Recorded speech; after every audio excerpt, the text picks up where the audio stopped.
આજે આપણે એક યુટ્યુબ વિડિયો પર વાત કરી રહ્યા છીએ જે હમણાં લેવાયેલી પોલીસ કોન્સ્ટેબલ પરીક્ષા અને એના પેપર પછીની જે ઉમેદવારોની ચિંતાઓ છે એના પર ધ્યાન આપે છે. હા, બરાબર. ઘણા લોકો ઓછા માર્ક્સ અને પરિણામ વિશે ચિંતિત છે, એ વાત સાચી છે. બિલકુલ. તો આપણો હેતુ એ છે કે આ સ્ત્રોત, આ વિડિયો શું કહે છે એ સમજીએ, મુખ્ય શીખ શું છે એ જોઈએ. તો ચાલો શરૂ કરીએ. પહેલી અને એટલે મુખ્ય વાત તો એ જ છે કે પેપર અઘરું હતું, પણ બધા માટે. હા, એ મુદ્દો મહત્વનો છે. અને સ્ત્રોત અહીં એક શું કહેવાય અલગ દ્રષ્ટિકોણ આપે છે કે આ ખાલી ભણતરની કસોટી નહોતી, પણ મનની પણ પરીક્ષા હતી, માનસિક મજબૂતીની. જાણે કે ખબર છે, કોન્સ્ટેબલની નોકરીમાં જે દબાણ આવે એ સહન કરવાની ક્ષમતા ચકાસવા માટે જ પેપર એવું કાઢ્યું હોય. એટલે એમ કહેવાય કે ખાલી શૈક્ષણિક રીતે નહીં, પણ ઉમેદવાર પ્રેશરમાં કેવું કામ કરે છે એ જોવાનો હેતુ હતો સ્ત્રોત મુજબ. હા, કંઈક એવું જ. સ્ત્રોતનો ઈશારો એ બાજુ જ છે. એટલે જ જો માર્ક્સ ઓછા આવે તો નિરાશ ન થવું, કેમ કે બધા માટે સરખું જ અઘરું હતું ને પેપર. એટલે કટ ઓફ નીચું જ જશે એવી શક્યતા પૂરેપૂરી છે. બરાબર. સ્ત્રોત તો એમ પણ કહે છે કે 100 કે 120 માર્ક્સ પણ આ પેપર જોતા સારા કહેવાય, સન્માનજનક સ્કોર ગણી શકાય. અને પેલી સરખામણીની વાત હતી સ્ત્રોતમાં પ્રશ્નોને સંભાળવા વિશે, એ રસપ્રદ હતી. હા, એ બહુ મસ્ત સરખામણી છે. સ્ત્રોત કહે છે કે 200 પ્રશ્નો એટલે સમજો 200 લોકોનું ટોળું. હવે એમાંથી માની લો કે 70 થી 90 પ્રશ્નો એટલે કે લોકો એવા હતા જે બહુ અઘરા હતા, કાબુ બહારના. તો સફળતા શેમાં હતી કે બાકીના જે 110-130 પ્રશ્નો હતા જે કંટ્રોલમાં આવી શકે એવા હતા એના પર ધ્યાન આપવું, અને જે બહુ જ અઘરા લાગે એને છોડી દેવા. પેલું જેમ પરિસ્થિતિ બગડે એ પહેલા અમુક તત્વોથી દૂર થઈ જવું પડે ને. વાહ, આ તો ખરેખર અલગ જ રીતે સમજાવ્યું કહેવાય.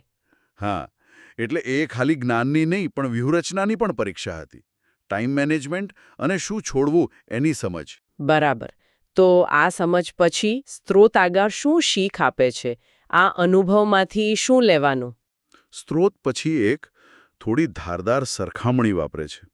એ કહે છે કે આ પરિણામ જાણે એક લાફો પડ્યો હોય એવું છે. ઓ, લાફો? હા, કદાચ એટલા માટે કે એ અણધાર્યું અને તીવ્ર હોય અને પછી તરત પ્રતિક્રિયા આપવી પડે.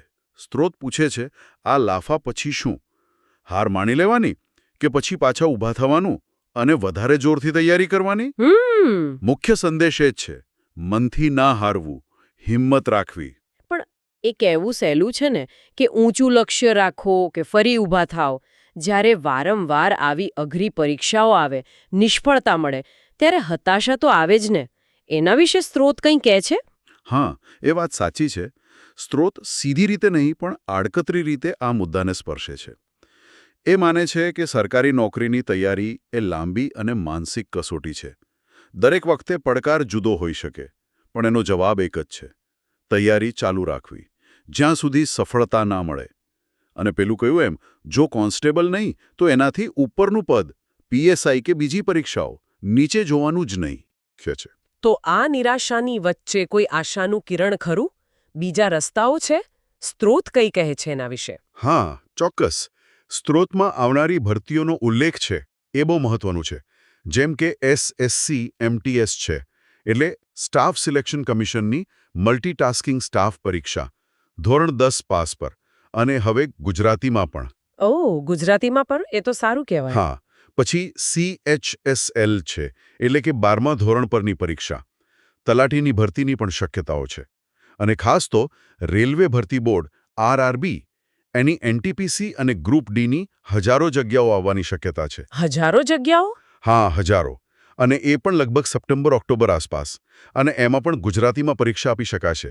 એટલે તકો તો ઘણી છે, રસ્તા બંધ નથી થયા. આ જાણકારી ખરેખર ઉપયોગી છે. તો ટૂંકમાં કહીએ તો આ વિશ્લેષણનો સાર એ છે કે કોન્સ્ટેબલનું પેપર અઘરું હતું એ હકીકત છે, પણ એને ખાલી નિષ્ફળતા ન ગણતા એક માનસિક કસોટી અને શીખવાનો મોકો ગણવો જોઈએ. અને પેલી લાફાવાળી વાત, એના પછી વધુ મજબૂત થઈને આગળની તકો પર ધ્યાન આપવું, ખરું ને? બરાબર, એકદમ બરાબર.